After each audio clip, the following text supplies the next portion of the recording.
Carnage in Canada. Hello, folks. This is Joseph P. Farrell with news and views on Thursday, May 15th, 2025. Before we get to the carnage, let me update you about the vid chat tomorrow. We are having the vid chat, but due to some last minute changes in the weather forecast, I'm going to start the vid chat an hour early. That will be at 4 p.m. U.S. Central Time. As always, get your questions and comments in by 10 o'clock tonight. Remember, it's one page of comments and questions, one submission per member. And hopefully we'll see everybody tomorrow night. Again, we're dodging the cycle that we always seem to get into with these storms hitting every weekend. Fortunately, they're not supposed to hit until later this weekend, early Monday, but they are predicting a chance of them popping up in the evening tomorrow. So I'm going to just bump the vid chat up and cross your fingers. Barring technical issues, I'll see you tomorrow, and remember that in this season of storms, I might have to suddenly leave during the vid chat, and I apologize for that, and I thank you for your patience. All right, back to the carnage in Canada. Well, what do I mean by carnage? Well, I am adopting the nickname that one of our Canadian viewers has given to the newly elected successor to Prime Minister Trudeau, Mark Carney, who prefers to call this individual Mark Carnage. And judging from what I've read about this man, I tend to agree with the epithet, so we're going to stick with it. But the same individual sent me a story today that literally blew me away. And I'm simply going to read from the various paragraphs here that I have marked, and I want you to listen very carefully, because I'm absolutely gobsmacked at the fact that the American government's corruption and fiscal irresponsibility now seems to have spread north of the border, where certainly the Canadian governments haven't been lacking in their own version of homegrown corruption and irresponsibility.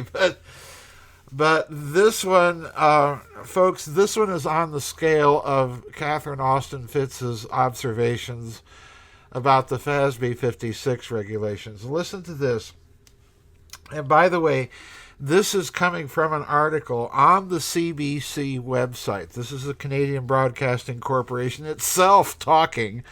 So this is a government organ. I want you to remember that while you're listening to the way that this particular reporter, the reporter's name is Darren Major, and I'm assuming that he's either based in Ottawa itself or close by in Toronto or someplace where, he's at some major desk.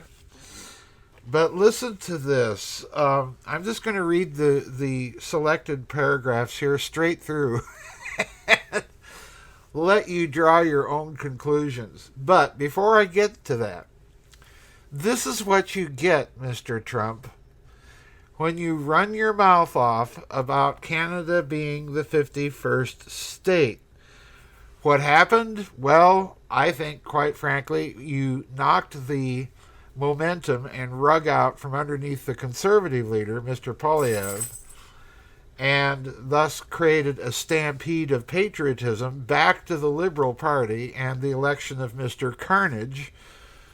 So, please learn to curb your enthusiasm for crazy and insane comments that could upset the politics and gentle, delicate geopolitical balance in the world. Anyway, here we go. And this is, folks, I'm beginning right at the beginning of this article. Listen carefully. Again, remember, this is the CBC itself talking here. This is the government's own media organ. No ifs, ands, or buts. No guesswork about hidden CIA influence through Project Mockingbird at the New York Times or the Washington Compost, as Rush Limbaugh used to call it. No, this is right out in your face government-owned media. Mr. Carney's own media saying this. Quote, Finance Minister François-Philippe Champagne says that the Liberal government has a number of priorities to tackle before the House of Commons is scheduled to rise in June, but tabling a budget isn't one of them. Now, for all of you dumb Americans, that means before the House of Commons rises, that means before they adjourn, okay? And tabling something means you're offering legislation or you're offering a budget. That's what all of this means. So translate it into Americanese from Canadian, and what the article is telling you is that the Liberal Party is not going to present a budget. So let's continue. Prime Minister Mark Carnage's cabinet met for the first time on Wednesday ahead of the House returning later this month. Carnage's government is staring down a number of significant challenges in the wake of last month's election, including the ongoing U.S. trade war. The Prime Minister has also committed to implementing a number of key campaign promises by the summer. Let me stop. Translation.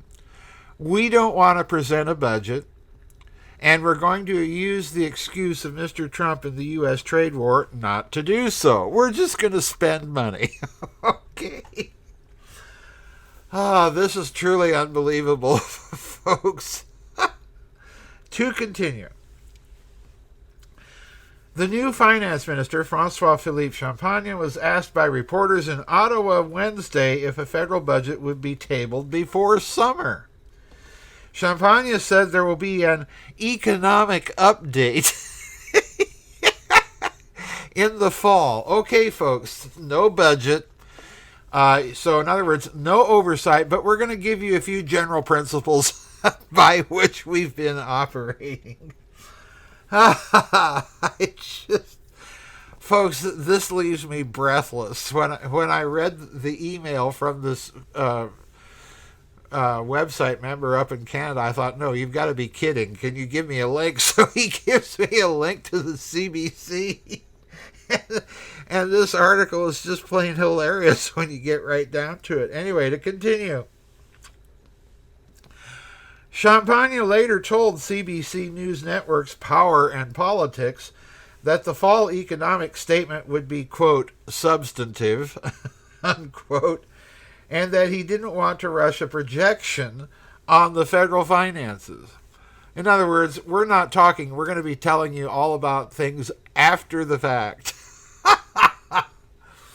How did it all work out, Mr. Champagne? Yeah, well, it was a little bit hit and miss here and a little bit hit and miss there, but in general, we got through it. I can just hear it now, folks. Anyway, to continue. Quote, conservative leader Pierre Poilievre said in a social media post on Wednesday that it was unacceptable that the government wouldn't put forward a budget. The quote, the Liberal government is walking away from their responsibilities. After months of building expectations and promising serious leadership, Carnage announced that he will deliver nothing, unquote, Poilievre wrote in a post on X.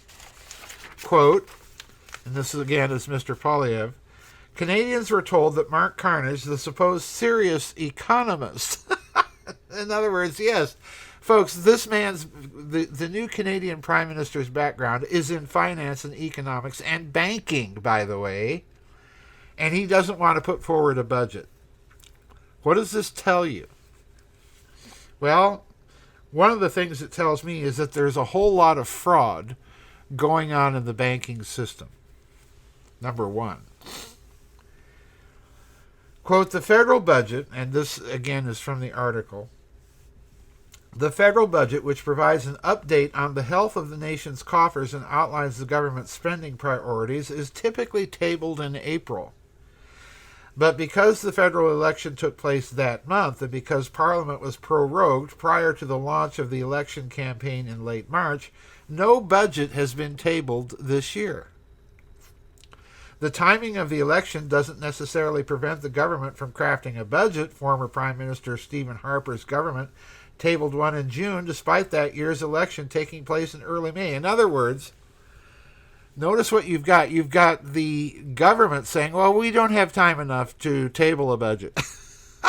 Okay, so we're just going to spend money, and we're going to update you on what's been going on in September. But the government's own media organ is pointing out, well, wait a minute. The last time we had a situation where, under normal circumstances, the budget would have been tabled by now and that was interrupted by an election, the government, the incoming government of conservative Stephen Harper, managed to table a budget within a couple of weeks after the election. So what's going on here, Mr. Carnage? And what's going on, again, is, as I suspect, number one, a whole lot of fraud, and number two, a whole lot of, well, let's just go ahead and spend money while we've got the opportunity to line the pockets of our friends. That's what I think is going on. Let me continue.